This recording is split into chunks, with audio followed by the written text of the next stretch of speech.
warahmatullahi wabarakatuh. Perkenalkan, saya Murhina Uzra, SPE MSI.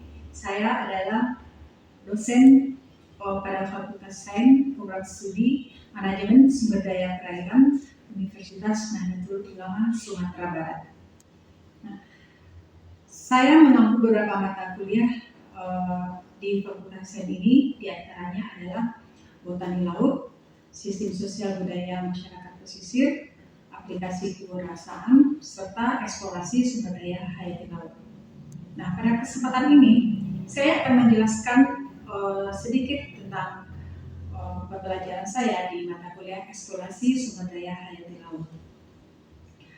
Capaian pembelajaran pada program studi yang pertama adalah mampu mengenali kelompok sumber daya hayati laut serta secara statis, dinamis, dan bernilai ekonomis.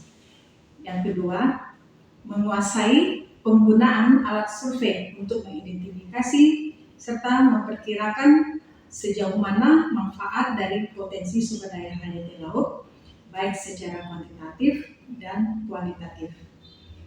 Selanjutnya, mampu menganalisa potensi yang dieksploitasi serta yang dibudidayakan juga dapat dimanfaatkan sebagai jasa dalam upaya menghimpun database dari sumber daya hayati laut tersebut.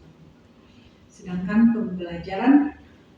capaian pembelajaran untuk mahasiswa diantaranya yang pertama adalah mahasiswa memahami fungsi dari sumber daya hayati laut tersebut serta parameter lingkungan dan dari sumber daya hayati laut tersebut. Yang kedua, mahasiswa mampu mengidentifikasi jenis-jenis dan memperkirakan potensi yang ada serta potensi yang terdapat pada sumber daya hayati laut tersebut. Kemudian yang ketiga, itu mahasiswa dapat menganalisa serta mengerti manfaat dari sumber daya hayati laut tersebut serta perkembangannya terhadap potensi perairan di Indonesia.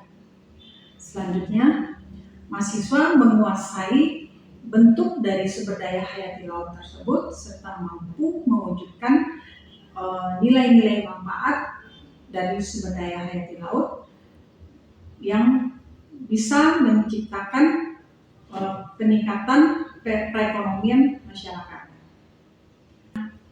Pada perkuliahan ini, mahasiswa akan mempelajari, mengkaji, kemudian membedah isu-isu, apapun bentuk isu-isu yang terdapat di bidang pemanfaatan baik secara teknologi dari mahasiswa. Dan nantinya mahasiswa mampu bersaing atau berkompetisi mulai dari lingkungan hayati yang terkecil sekalipun maupun perairan luas sekalipun. Kemudian pada kontrak perkuliahan yang saya berikan, yang pertama adalah kehadiran dari mahasiswa dalam mengikuti perkuliahan saya akan saya berikan 30%. Kemudian tugas individu yang akan dilakukan oleh mahasiswa maupun tugas kelompok ataupun kuis itu sebanyak 20%. Kemudian UTS atau ujian tengah semester itu 15%. Dan selanjutnya ujian akhir semester atau UAS itu sebanyak 25%. Dan praktikum senilai 10%. Nah, pada kontrak perkuliahan ini mahasiswa akan diminta untuk mengikuti dan mematuhi semua kesepakatan yang saya berikan di awal perkuliahan nanti. Pada perkuliahan ini, mahasiswa akan melakukan beberapa kegiatan, diantaranya mengikuti penyajian materi yang saya sampaikan di kelas, kemudian mengikuti praktikum lapangan ataupun praktikum labor. Pada saat praktikum lapangan, mahasiswa akan diarahkan mengidentifikasi beberapa jenis hayati yang ada di perairan seperti lamun, terumbu karang, maupun mangrove. Nah, di saat itu mereka akan diminta menguasai dan mengenal serta mengidentifikasi dari jenis-jenis yang mereka temukan di lapangan. Nah, selanjutnya hasil temuan di lapangan nanti mahasiswa akan mempresentasikan secara berkelompok dan mendiskusikan secara berkelompok. Nah, di sini mahasiswa diberi kesempatan untuk melakukan tanya jawab di antara kelompok mereka masing-masing. Tujuannya, sejauh diskusi yang mereka lakukan, saya akan menilai sejauh mana mereka menguasai dari materi dari presentasi yang mereka lakukan tersebut. Untuk praktikum lapangan sendiri, tujuannya adalah bagaimana mahasiswa mengeksperimenkan perlakuan yang ada di lapangan baik terhadap tumbuhan terumbu karang, lamun maupun rumput laut sekalipun. Dan di sini mahasiswa akan diajarkan bagaimana caranya mereka mengidentifikasi masing-masing habitat dari tumbuhan tersebut. Dan juga mereka akan mengenal lingkungan yang ada di sekitar tumbuhan tersebut. Seperti pada terumbu karang, mereka akan mengenal beberapa jenis ikan karang yang bersimbiosis dan yang beradaptasi terhadap lingkungan terumbu karang tersebut. Dan juga adalah lamun ataupun mangrove. Nah, di habitat mangrove sendiri, mereka juga akan melakukan identifikasi terhadap pohon mangrove, kemudian makhluk hidup yang ada di pohon mangrove, dan juga bagaimana tumbuh kembangnya pohon mangrove serta fungsi dan manfaat pohon mangrove itu sendiri. Dan begitu juga pada rumput laut dan lamun. Nah, hal ini tidak terlepas dari tujuan akhir kepada mahasiswa untuk melakukan penelitian ataupun dalam menyelesaikan tugas akhir perkuliahan mereka nantinya. Nah, pada mata kuliah eksplorasi sumber daya hayati laut ini, saya akan memberikan gambaran secara profesional dan beberapa instrumen yang terkait kepada ruang lingkup dan sasaran pengamatan bagi mahasiswa nantinya, juga beberapa pengukuran dimensi yang akan dilakukan oleh mahasiswa yang bersifat lingkungan dengan anggota tubuh ataupun panca indera dari mahasiswa itu sendiri. Dan pada pembelajaran ini saya akan memberikan dan akan menyampaikan bagaimana bentuk ketepatan atau penguasaan mahasiswa dalam bekerja sama dalam sebuah kelompok. Nah, untuk selanjutnya, marilah sama-sama kita saksikan video pembelajaran saya terkait mata kuliah eksplorasi sumber daya hayati laut dan kegiatan praktek lapangan yang saya lakukan bersama dengan mahasiswa. Selamat menyaksikan. Materi tentang potensi dan sebaran sumber daya laut. Ya, jadi materi ini akan kita bahas hari ini dalam pertemuan perkuliahan kita. Baik, ini kita berbicara tentang Laut Indonesia. Jadi Laut Indonesia 2/3 dari luas wilayah Indonesia, yaitu 5,8 juta kilometer. Dan potensi yang ada itu berupa ikan, tetapi juga ada bahan tambang lainnya seperti minyak bumi dan emas, nikel, boksit, pasir, biji besi, timah, dan lain-lainnya yang ada di bawah permukaan laut. Kemudian kekayaan dari sumber daya laut itu adalah sumber daya alam yang berupa mangrove, terumbu karang, dan lain-lainnya. Jadi laut Indonesia kaya akan sumber daya alam. Ini kita lihat ada dari sumber daya lautnya. Ada ikan, ada udang, lobster, cumi, dan jenis ikan lainnya. Ini ada ikan terbang, ikan Indosiar ya. Kita lihat dari perikanannya dulu. Memiliki angka potensi lestari sebesar 6,4 juta ton per tahun. Ingat ya, per tahun. 6,4 juta ton. Kemudian berdasarkan aturan internasional, jumlah tangkapan diperbolehkan hanyalah 80%. Jadi 80% dari 6,4 juta itu berapa kira-kira? Nah, itu potensi yang boleh ditangkap. Kemudian potensi lestari tersebut sekitar 5,12 juta ton per tahunnya. Banyak atau tidak? Kalau dirupiahkan, terbayang tidak berapa rupiah?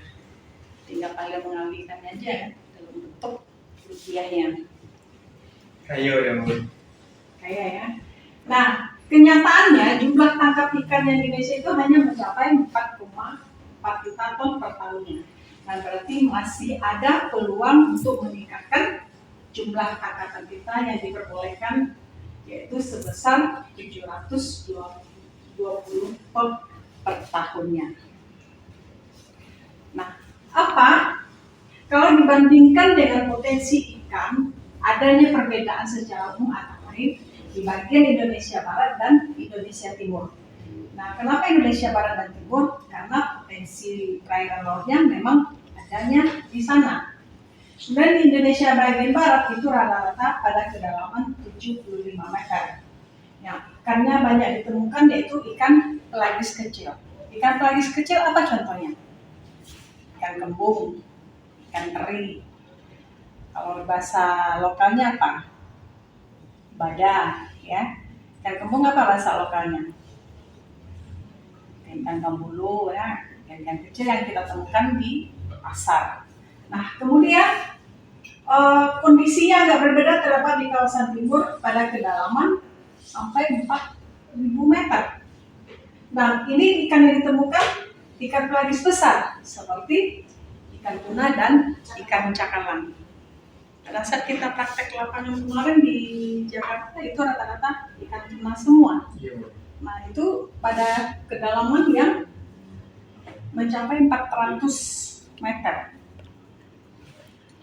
Apa kesimpulannya? Pada perikanan tangkap dibedakan dua. Pertama, perikanan dilakukan dengan menangkap ikan laut. Potensi lestari lautnya adalah potensi penangkapan ikan yang masih memungkinkan untuk dilakukan regenerasi. Regenerasi tahu?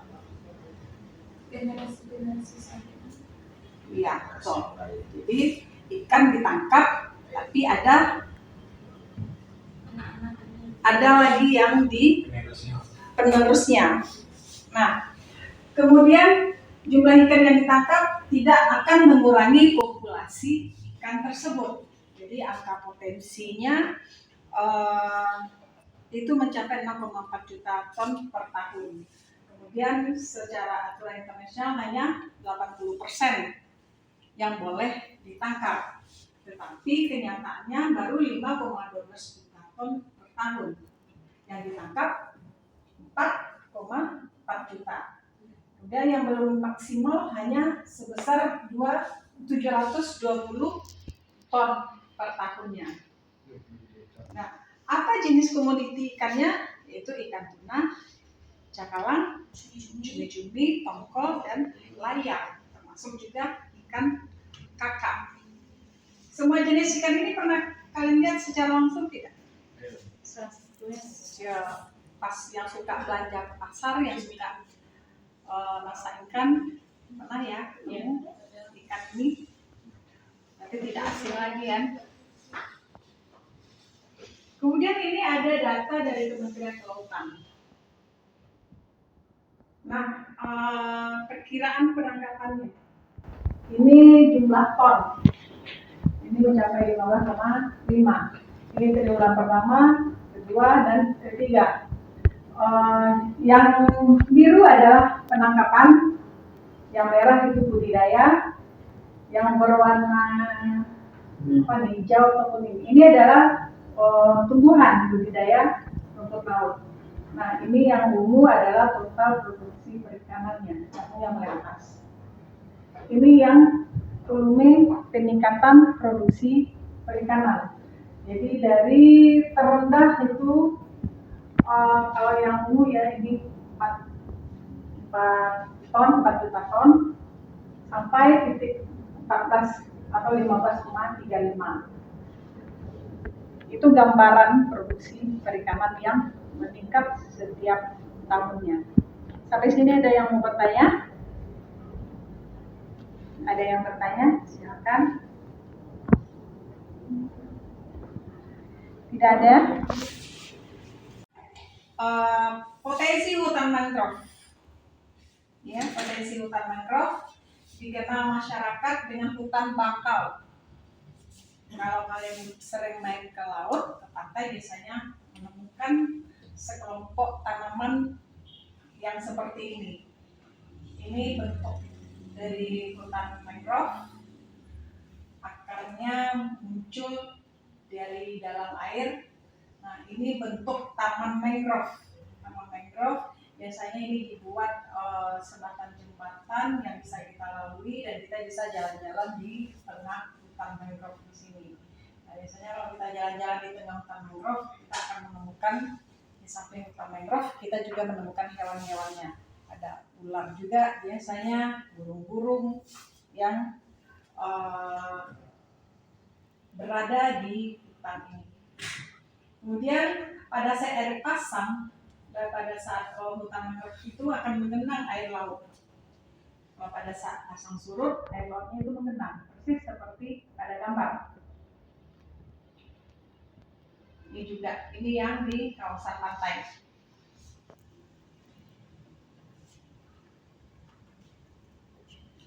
Lanjutnya, fungsi ekologis dari hutan mangrove adalah sebagai habitat atau tempat hidupnya binatang yang berlindung pada akar pohon mangrove itu sendiri, dan dia akan mencari makan dan juga berkembang biak di akar hutan mangrove.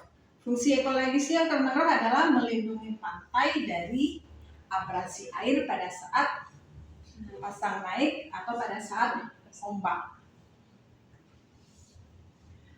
Nah, ini adalah gambar dari pohon mangrove yang akarnya banyak. Ini akarnya ini biasanya yang menahan langsung dari pengikisan.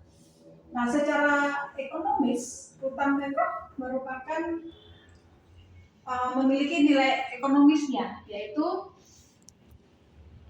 kayunya bisa dimanfaatkan.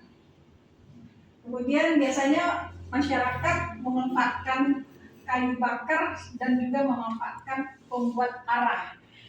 Nah, kayu bakar dijadikan bahan untuk membuat kertas juga. Kemudian selain itu, kayu hutan mangrove juga dihuni oleh berbagai jenis hewan. Termasuk ini ya, temannya kalian ini mungkin. Ya. Jadi penghuninya kita bisa lihat di gambar ya, ada sebangsa kera atau hewan primata ya. Kemudian ada ini bisa kita temukan juga di kawasan hutan mangrove. Kemudian ini bentuknya juga bisa ada misalnya ada udang, jenis ikan lainnya, juga ada biawak yang berkembang di sana, kembang biak ya. Kemudian ada kerang juga. Kemudian fungsi ekonomi lainnya, di samping dimanfaatkan kayu, ini biasanya ada hutan mangrove ini biasanya tersebar. Kemudian di Pulau Sumatera sendiri itu sepanjang pesisir Pulau Sumatera dan sepanjang pesisir Pulau Kalimantan, Pulau Sulawesi, dan selatan Pulau Papua atau sejumlah pulau-pulau kecilnya yang berada di kawasan Indonesia Timur. Ini hutan mangrove di Indonesia mencapai 3.716 hektar. Kemudian tersebarnya memang tidak merata. Yang berada di Pulau Papua, ada Pulau Kalimantan, Sumatera, Sulawesi, dan Jawa. Dan kemudian ada juga di Bali dan Nusa Tenggara. Ini adalah bentuk sebaran hutan mangrove. Kemudian kita masuk ke terumbu karang. Terbentuk dari kapur yang sebagian besar dihasilkan dari koral, dari karang itu sendiri. Kemudian terumbu karang berupa sedimen kapur dari laut. Kemudian karangnya juga menghasilkan kapur untuk kerangka tubuhnya.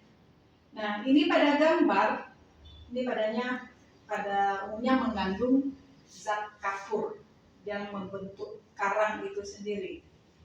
Kemudian mereka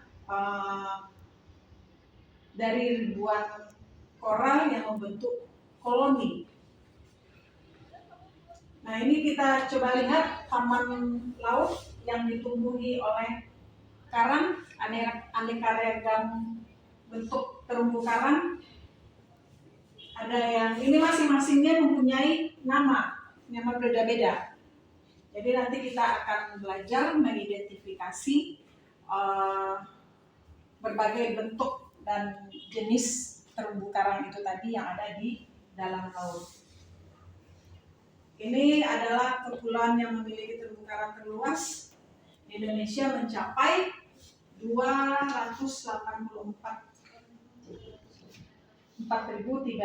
km atau 18% dari terumbu karang yang ada di dunia. Kemudian 51%-nya ada di Asia Tenggara.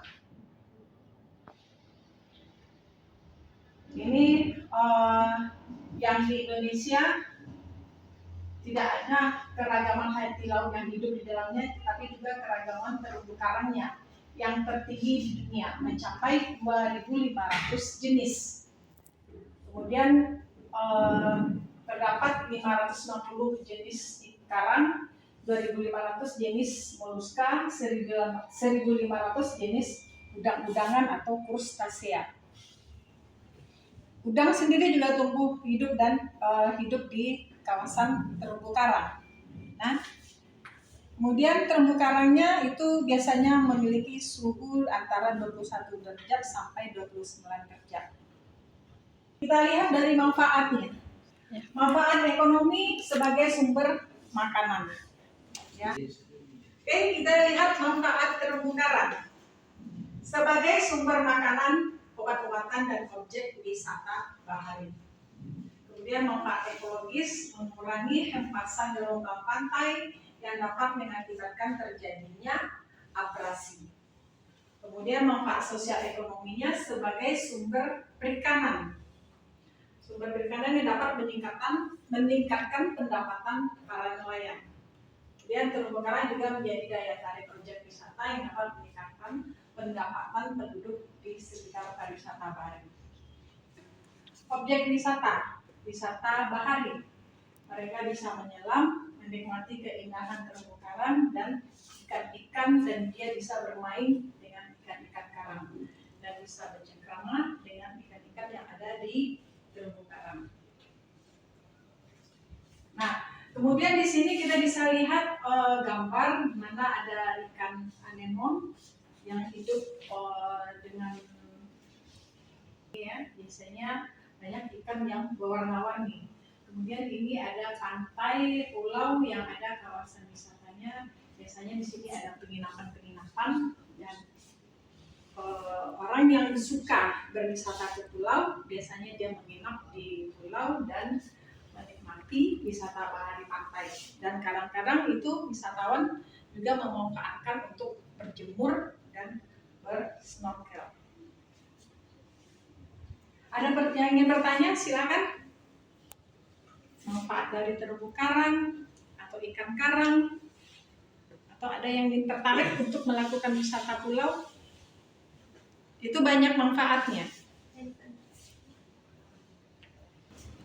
Kan kalau di terumbu karang kan banyak jenis ikan. Iya.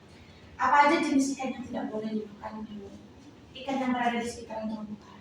Banyak jenis ikan yang tidak boleh dimakan, itu banyak sebenarnya. Ada ikan buntal pernah tahu? Itu ikan biasanya mengeluarkan racun. Kemudian ubur-ubur juga belum ada dikonsumsi karena ubur-ubur juga mengeluarkan racun. Kemudian ada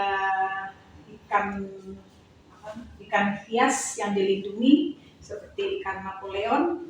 Kemudian juga bulu babi yang banyak durinya, bintang laut, itu tidak dikonsumsi. Beda dengan timun laut. Pernah lihat timun laut atau teripang itu dikonsumsi, dan malah itu diekspor. Di daerahnya si Fadil biasanya diekspor ya, dikumpulkan, tapi belum ada dibudidayakan. Di Mentawai masih dapat mencari dan mengumpulkan dan diekspor ya, belum ada dibudidayakan. Kemudian ikan apa namanya, ikan kerapu itu dikonsumsi tapi sudah mulai ada dibudidayakan. Di Mentawai sudah ada penangkarannya dan sudah ada juga keramba ikan kerapu. Ikan kerapu itu berekonomi tinggi, nilai ekonomisnya sangat tinggi dan itu biasanya diekspor. Demikian pertemuan kita hari ini tentang eksplorasi sumber daya hayati laut. Dan untuk selanjutnya kita mungkin ada sesi diskusi atau tanya jawab yang lainnya dan kita ada nanti presentasi untuk masing-masing mahasiswa. Dan jika tidak ada pertanyaan, sesi ini kita tutup. Saya ucapkan Assalamualaikum warahmatullahi wabarakatuh. Waalaikumsalam warahmatullahi wabarakatuh.